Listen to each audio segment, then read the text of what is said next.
Hello and welcome to the Non-Perfect Parents Club podcast.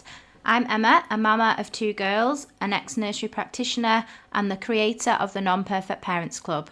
The Non-Perfect Parents Club is all about support, honesty, truths, acknowledging that none of us can be perfect parents because it's impossible, and basically just speaking the unspoken. The only rule here is no judgment allowed. I love hearing people's stories. I love finding out about other parents, their family dynamics, their values and how they tick. So that is what this podcast is going to be. Some great honest conversations about parenting, hopefully delving into some nitty-gritty thoughts and feelings that will make us all laugh, cry and sigh a big sigh of relief.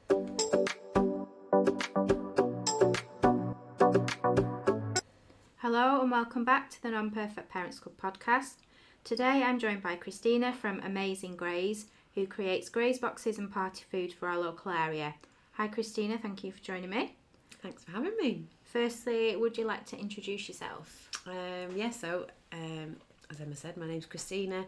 I've lived in Lancaster all my life, and I'm married. I have 3 children, 3 boys, who are 7... I have to think about that. 7, 11 and 14. Live in a very messy, disorganised... So you've got a busy life going on there. Yeah, just it's a full-time job just keeping up with the washing and tidying up after them all. So, yeah, fun. Okay, so tell us a little bit about Amazing Graze. It's a fairly new business, isn't it? So, yes. Tell us about that. So, after some encouragement from some friends, I decided to start my own little catering business. Mm-hmm. So I've always sort of catered like the kids' christenings, kids' birthdays, any family events. You know, I've catered a few parties for a couple of friends, and food has always been like a big passion for me. I love my food. And I love feeding other people. Mm-hmm. So what I noticed was when I was having my own events, I wasn't really spending so much time with my friends and family because I was too busy making all the food and all of that kind of stuff. So, like I say, after some encouragement from some friends, I decided to give it a bit of a go. So I was still sort of in concept mode. I'm open to different ideas and different suggestions, but some of the events that I've got going on at the moment is a party on Saturday that I'm catering for, and I've got kids' parties booked in and christenings and things like that. So yes, that's where we're at the moment.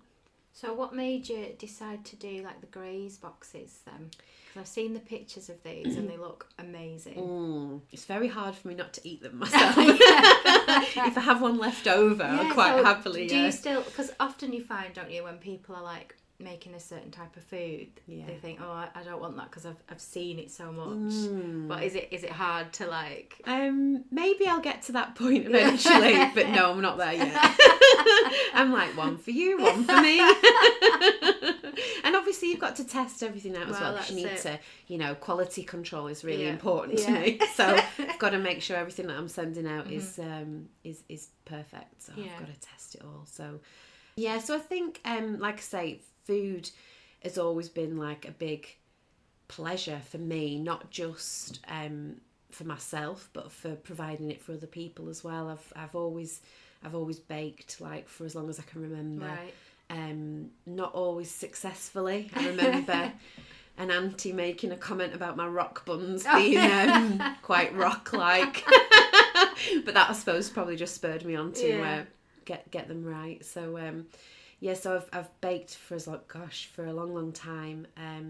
I did have a brief stint of making wedding cakes actually. Oh really? Yeah, just cupcakes. Yeah. But like I did a big wedding once of like 250 cakes. Wow. So it's always been something that's been in my life. And then obviously I had my children. Then I had a job for a number of years where I was like the leader of a sales team. Right. That came to an end just over 12 months ago. And then I've just picked up a few little jobs here and there to sort of keep me going, but nothing's really ignited that fire inside of me. So, like I say, after conversations with friends and family and things, I thought this is really like where my passion lies. I love watching somebody eat something that I've made and then really enjoy it. Also, as I said before, when I've catered events for my family, what I've noticed is you don't get to enjoy those times because you're too busy in the kitchen, or you know, I remember my middle boy's christening. I spent all the time in the kitchen preparing food and didn't really get to see anybody until they were all leaving and saying goodbye. So to be able to give that to somebody else, to be able to take that stress away from somebody, and for them to be able to enjoy their event because I'm taking care of that for them, you know, that'll, sounds really selfish, isn't it? But that will bring me lots of joy. So that's sort of... And that's it, you've got to... I'm a strong believer in you've got to enjoy what you do. Yes. So, you know, you've got to have that passion there, don't you? Yeah. And it's quite hard to find what your passion is, isn't it? Yeah. I came across this Japanese, what do you call it? This, I can't think what it's called. This Japanese concept called ikagu. I don't know if you've heard of it. Ikigai, it's called. I don't know if you've heard of it before. Sure. And it's these 4 sort of questions that you ask yourself. And when each of those questions is answered, that is when you have achieved ikigai. Oh, wow. So the questions are something that you love, something that you're good at, something that the world needs, and something that you can make money from. Wow. So when you tick all of those boxes, they are your ikigai.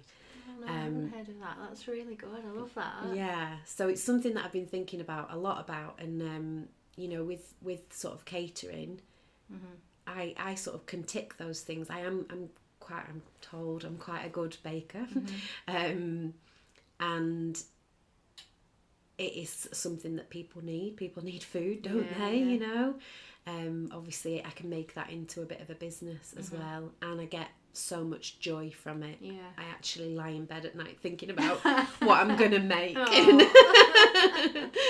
you know, and visualize sort of what it's gonna look like. It's such a good creative outlet for me as well. Yeah. So you said that like your friends encouraged you to do it. How hard was it to kind of make that start? Because it's, like you say, it's all right ticking the boxes and having that idea, but actually making that start isn't always as easy as it sounds, is it? No, it's not at all. And it was terrifying. Yeah. And the amount of times, even in the last few weeks, where I've just thought, this isn't going to work. What is the point? What am I trying to do? You know, just sack it off, you know. Yeah. The negative part of my brain has wanted me to not do this, because it's terrifying to put something out into the world that you've created. Yeah. I am a massive people pleaser. Like you know, I am not great at taking criticism. Yeah.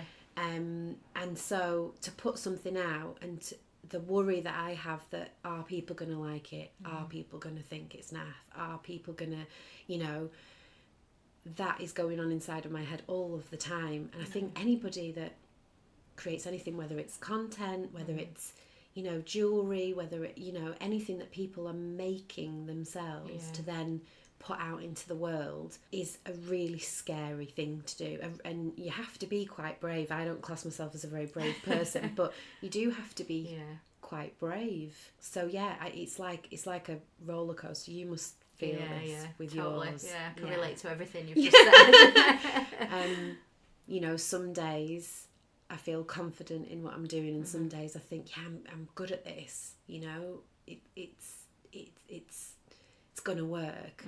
And other days, like I said before, you know, it's just like, oh, this is rubbish. Why am I even bothering? You know. Yeah. And I think comparing myself as well. You know, I'm not the first person to bake a cake. I'm not the first person to to make a graze table, or you know, make a cheese board or whatever. You know, there's plenty of other people out there that are doing it, and so it's very easy to think, oh well, they're doing it, so you know they're going to do it better than me as well, so why should I bother?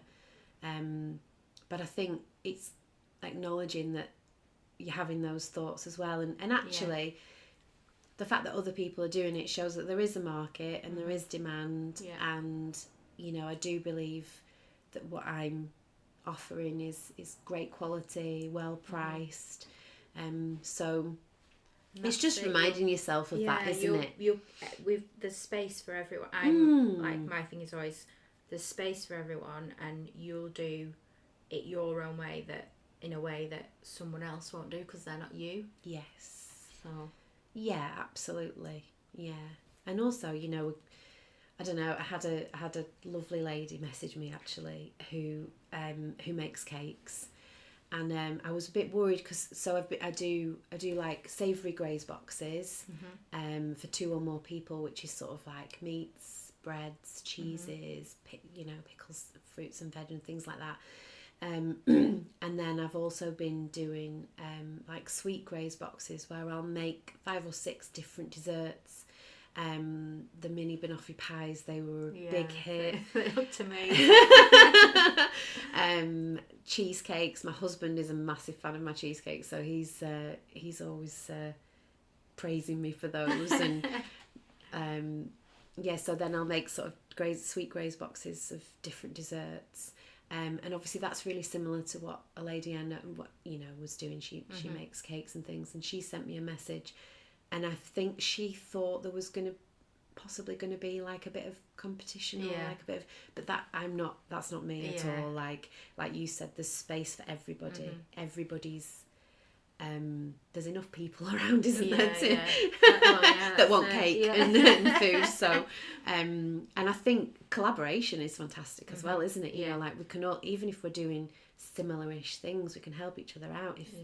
If I get an order that is beyond me, or you know, that I can't do, I can pass that on. And I think that's something else. In the business world, I feel like that's a fairly, not a new concept, but for so long there's been this like competition, and I guess especially with women maybe, of like, I'm doing that, you can't do that, or well, this is mine, and you kind of hold it close, whereas like you say, collaboration is amazing, and if you've got something, you know, that you can't do, or it's too much for me, you can pass it on, and everyone is benefiting from that, isn't it? Like it's that support, I guess, isn't it? It's helping each other out, and absolutely.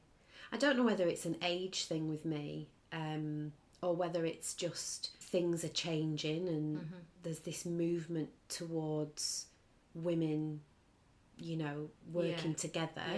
Because I think, gosh, I don't know, if you go back to like caveman times, you know, women lived together. We spent most of our times together, and the men were off somewhere else, you know, bashing something over the head or whatever, weren't they? And then, I don't know, growing up, I think I felt there was a lot of competition between myself and other females. And then when I became a mum, I think that's when I really learnt the value of female friendship. Because my friends were my lifesavers. You know, they were a godsend. The women that I spent time with when my babies were little, you know, I don't think that time would have been A, as easy, or B, as pleasurable if I hadn't have had those friendships. And like I say, I don't know whether that's just my age and me maturing, or whether it does feel like we're being much more encouraged now to band together. You know, I know your algorithm dictates what you see, but when I go on TikTok, it's all about empowering one another, and it's all about feeling good about ourselves, and not about dragging each other down, which I think for quite a long time we were encouraged to do. So how do you find kind of running a business around family life? So hard. So hard. Like, having a family is so difficult. I mean, don't get me wrong, like I'm so grateful. I feel like the luckiest person in the world to have you know, 3 mostly wonderful, sometimes slightly annoying and very messy children. Yeah, no, but I'm so grateful for the life that I've got. But yeah, it's so hard. I think anybody that does anything other than just spending all their time cooking, cleaning, washing, you know, it is so hard to juggle everything. I'm lucky again that my husband is pretty good. He'll help with I shouldn't say that, should I? It's very no. He does some of the cooking, and you know, and just little things, you know, like not having to do every single school run in a week is a massive thing for me. Just that, that's okay. I don't have to deal with that today. Sort of sharing that load is really important. There's things obviously like, I've got really paranoid now about him listening to the podcast, but you know, there's things that are just my duty, you know, and I know that I think when me and my husband first started a family, he worked full time and I didn't work. I was a full-time mum, so those jobs naturally became mine, and that sort of stayed that way. Also sort of reproducing what my parents were like. You know, my mum did work, but she cooked the meals, she cleaned the house, you know, my dad's dinner was on the table when he got home from work, and those kind of things. So I think we fell into that sort of dynamic, and that's evolved as the kids have got older and things like that. So it is shared, but I just still think that the bulk of the responsibility comes down to me. And I think that's quite true in a lot of relationships and families, I think, isn't it? I know there's a lot of things being spoken about these days about the mental load, and it is, and they don't get it. No, they don't get it, and it's so hard, you know, because even if they say, right, tell me what to do, but sometimes there's just so much to do. And you've still got to think of that to then tell them. Which is sometimes the exhausting bit, isn't it? So so certainly juggling family with running a business is difficult. When I'm having like a baking day or when I'm having a catering day, because I run the business from home, no one can be around. Everybody needs to leave the house. And then also like you know, I have a separate fridge for my catering, and I'm like, nobody touch anything that's in that fridge, you know, and I have to find places to hide, you know, like I put flakes on top of my mini banoffee pies, and if I go in the cupboard and somebody's eating the flake, you know, so I have to find like secret hiding places to put things that they won't find. So things like that. Obviously on the days when I'm baking and catering and things, I just, you know, it's like the kids will have fish and chips for tea, and they'll sit in the front room and eat them, you know, because I just it takes over. But as much as, I mean, they love it as well, because there's always, I've got to make extra cakes, haven't I? So there's always extra bits. But yeah, it is a juggle. It is a juggle, and I think you really need your partner's support when you, you know, when you're doing anything like this. So, just before we started recording, you mentioned a little bit about that we've got a similar ethos around what we do. So tell us a little bit about your ethos for Amazing Graze. So what really drew me like towards your Facebook group and your podcast and things was that bringing people together, and that's always been something that I've loved doing, is bringing people together. So the idea sort of behind the Graze boxes is very much that sharing of experience. You know, I have these romantic views in my head of girlfriends getting together and sharing, you know, a glass of wine, and you know, sharing some food together and having a good natter and, you know, putting the world to rights sort of thing. Or couples, you know, cozying up, especially this time of year, cozying up on the sofa, candles lit, curtains closed, you know, and just that bringing of people together is really what sort of, I don't know, I suppose it ignites that fire inside of me. I love what you do with the groups, and as I said before, you know, the friendships that I made when my children were little were a godsend. And even now, having a teenager, my eldest is 14. This is the first time. I used to nanny actually before I became a mum. And so when I was handed a baby, I was like, oh yeah, kind of know what I'm doing. I'm not saying I'm a pro or anything, but I know what they need. Toddlers, oh yeah, I've read all the books, you know, I know what I'm doing. Teenagers, oh my God, how do you deal with that? I think we need support groups set up for people with teenagers because it is so hard, isn't it? Yeah. So just coming back to what you were saying about like your ethos of like friends sharing a graze box and stuff, I saw, I think it must have been on your Facebook page, that there was a group and they'd actually had them delivered to the pub, or they picked them up and they were sat in the pub with them. Yeah. And I love that. I thought, oh. Yeah, it was lovely. So this particular pub doesn't serve food. Yeah. Obviously, I don't think you could, no. You know. A lot of establishments probably wouldn't like that. But yeah, so this pub doesn't serve its own food, so they're quite happy for you to bring food in. So again, it's that sharing those times. So that group of friends get together like once a month, and just have a natter, really. So we've probably touched on this a little bit already. What do you enjoy about Amazing Graze, and then what do you find hard? I love the creative side of me that it brings out. I saw numbers, so you can get like these cardboard numbers and you can fill them with food. Now they're like £15 each on Etsy, so I'm making my own.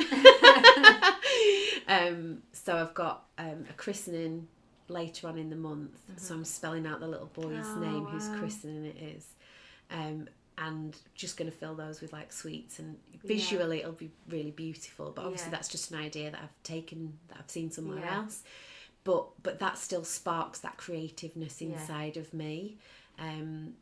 I think the internet is fantastic for that these days. Years ago I taught myself how to crochet, you know, like using videos on YouTube. You know, so there's so much out there, isn't there, that you can. So I love that. I love having a project. I love you know, I was laying in bed last night thinking about children's party food and what's going to excite them, you know, more than just a triangle of sandwich and a sausage roll. You know, what's gonna really be novel and different to make that boy's party special for him, you know. So I love that side of things. I love having a project that I can pour my energy into, because being a parent, as much as I love it, being a mum, being a wife, it can be mundane, can't it? You know, the washing is never ending. You know, you turn around. You need something for you, don't you? Yeah. And like you say, if it's making that spark for you, that's what we need, don't we? Like, because when you spark that in what you're doing and you find that enjoyment, it makes everything else easier. Yeah. You know, I find if I've had a particularly like nice time with my husband, if we've done something together, or if I've been for a coffee with a friend, or even just, you know, not even out anywhere, just had a chat and sorted out a few things in my head of what's going on with the help of a friend and things. If I've been out and had a drink and got dressed up, if I've, you know, all of those things that make you happy, if you can do those, it then makes the wash load easier to do, doesn't it? Yeah. So that is very much what Amazing Graze is bringing to me. It's sparking that joy in me. What do I not like? I suppose there's not much that I don't like. I think it's hard juggling, you know, sort of it's hard to say to the kids, no, I'm doing this now, so that's what I can't take you to the park right now because this is what I'm doing. And setting those boundaries is difficult because they kind of then have to not be top priority. Because I've got somebody who's got an expectation of me, I've got something that I need to deliver, and that's hard, isn't it, as a parent, to do that. But then I think that's also really good for everybody if there is another priority, isn't there? I think that's a good lesson for children to learn. How have your family found it in that respect? You know, like you're saying, like, obviously you can't just drop everything to do whatever. I think it's probably been hardest for my husband. Yeah, there was one particular time when he came in and somebody had come to pick something up as well, and I'd invite them in for a brew and we were having a chat because, you know, that's sort of part of it as well. You know, like I was stood on the doorstep talking to somebody for half an hour the other day when they'd come to collect a box of cakes, which is absolutely lovely. You know, I love talking, I love spending time with people. So, but I think he'd come in, the kitchen, every surface was covered in cakes, ingredients, you know. He'd had a really hard day and it was like, so what's going on, you know? And I hadn't prepared him for it as well. So so that's quite difficult. But as the weeks go on, it's like with anything, you know, when you start something, it's difficult.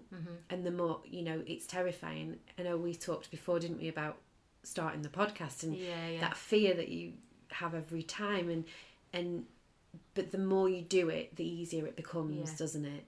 And it's that pushing comfort zones, isn't it? Definitely. The first time you do anything, it's always going to be difficult.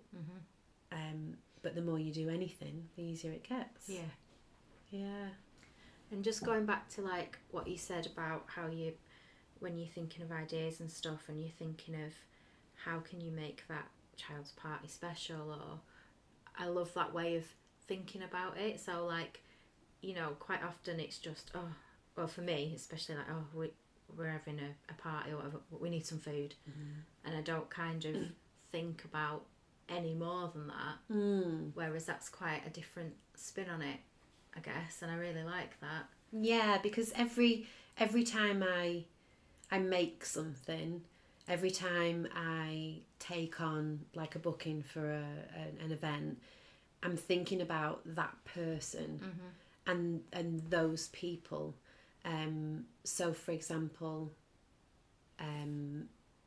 you know, if I was doing a party for you, I'd be thinking about what you and your guests want, and you know, I'd want it to be really visually pleasing, and then if I was doing a christening, for example, that would be very much a mixture of children and adults. So if I just did sort of like, you know, continental meats and cheeses, the kids might, I mean, gosh, some kids love stuff like that, I'm not saying, but they're also going to want some ham sandwiches and some sausage rolls and crisps and things like, you know what I mean? So it's that every event is going to be different, every customer that I have is going to be different, and that is my main aim. I want that person to be happy. I need that person to be happy, because that's what makes me happy, you know.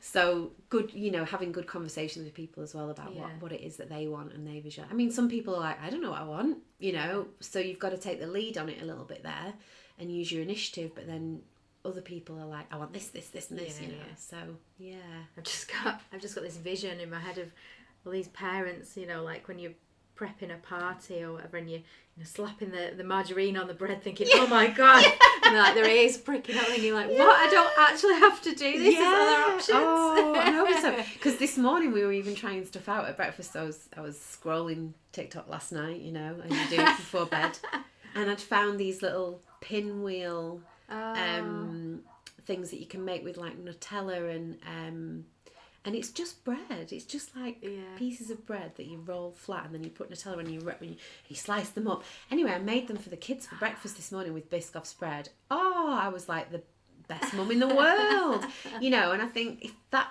you know, it's that joy, isn't it, of those treats and just something a little bit different. Yeah. So how do you find, I know obviously from like doing this and stuff and that juggle, and sometimes it can kind of not take over, but it can impact quite a lot. Have you found that yet, or how do you kind of manage that? Do you mean like? I guess it's like the balance, isn't it? Yeah, it can impact. I'm quite an all or nothing person as well. So when I do something, I like jump in with both feet, and I get quite obsessed, I suppose. Yeah. So that's all my conversations. I'm sure my friends are really all those friends that encouraged me are like, oh God, she's talking about cheese again, Oh God! But I try to keep them happy by taking them some cakes, so so they'll just keep letting me talk about cake. So yeah, I mean, this has had a big impact. I'm hoping I'm not going to lose all my friends because they're bored of Sure talking about what crackers are best. I think probably the biggest impact is just on family life, as a mum, and on my relationship with my husband. Like I said, there has been times when it's been a bit tough, and I've thought, is it really worth it? Is it worth having to say no to the kids? Is it worth having to sort of upset the equilibrium in the house because I'm working from, I'm catering from home, so is it really worth it? And I suppose it is. I am being a bit selfish. This is what I want to do, and I'm really fortunate that I'm in a position where I get to choose that. I can say, this is what I want to do. This is gonna bring joy to my life. Whilst obviously still contributing financially to the family. So I'm going to do that. It's really hard to do that sometimes. Yeah, how have you found that just doing that? Because I think as mothers as well, it's that thing again of guilt. Yeah, we're meant to be, our children and our lifestyle is meant to be the priority. We're meant to work, but at the same time, that's not meant to be a priority. No. So how have you found? And you can't not when you're responsible to somebody else. I mean, I know it is. When you boil it down, it's just some food. It's just a cake or whatever. But when somebody has that expectation of you, because you're dealing with that for them, you can't tell somebody, oh, I can't do that, sorry, because I've got my washing's piling up at home. or my husband needs his tea making, It's not 1950. So that's been hard, and like I said before, that I there's been times when I've just thought, this isn't worth it. I just need to not do this. Like, well, what am I thinking? But I think, I hate the word selfish because it's got so many negative connotations, hasn't it? But I think we have to be selfish sometimes.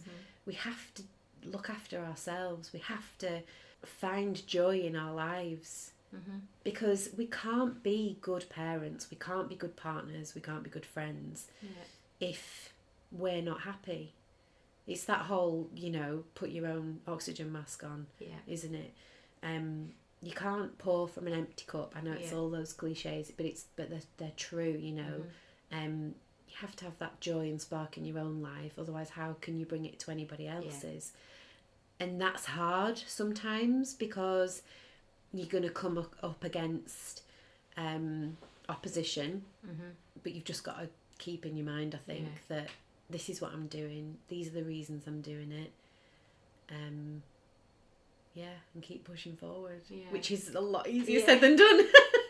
So are there any reasons for you doing it that we've not covered? Is there any, like, what's your, I know you say about like the joy of making and people eating it and stuff, what's your driving force? Is it just that, or is there anything else?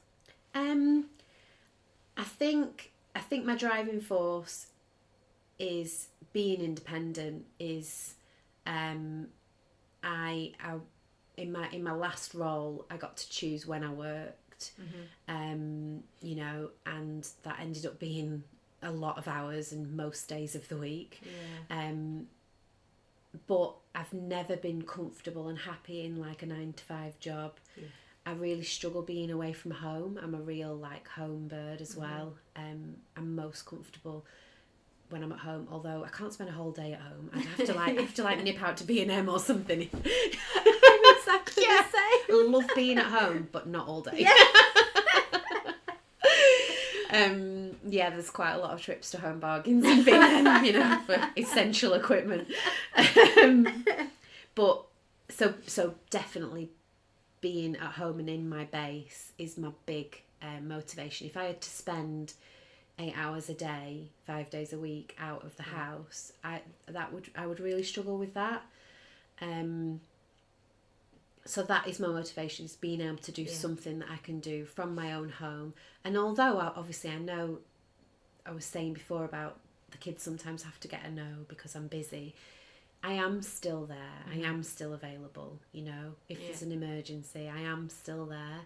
I love being able to pick my kids up from school every day. I love being there when they come home from school. That's always been a thing that has motivated me throughout sort of my motherhood.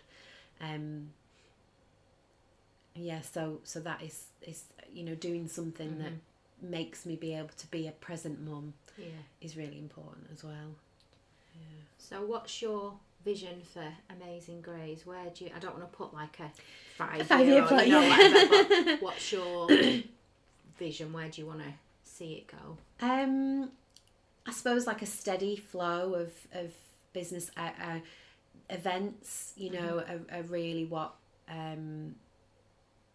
excite me. So like I was saying, having that conversation with somebody about what do you want from your event, what can I provide, what and having, everybody's going to be different. It's always going to be different because each person wants something a bit different.